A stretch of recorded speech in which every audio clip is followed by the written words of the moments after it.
حضور علیہ السلام فرماتے ہیں کہ لا تشوب اللبن عن البیع، دودھ کے اندر بیچنے کے لیے ملاوٹ نہ کرو۔ جس وقت حضور نے یہ فرمایا، ساتھ ہی حضور علیہ السلام نے فرمایا پچھلی امت کے ایک بندے کا واقعہ بیان کیا کہ پچھلی امت کا ایک بندہ تھا، اس نے کیا کیا، جوس لیا اور جوس کے اندر پانی ملایا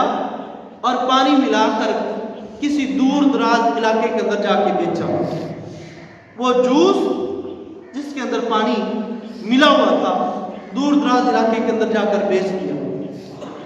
جس وقت واپس ہونے لگا تو واپس ہونے راستے سے اس کو بندر پسند آ گئے، اس نے بندر خریدا اور واپس پہنچا۔ جب واپس پہنچا راستے میں دریا تھا، دریا کراس کرنے کے لیے درمیان میں جب پہنچتا ہے،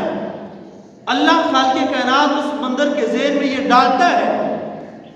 کہ اے بندر،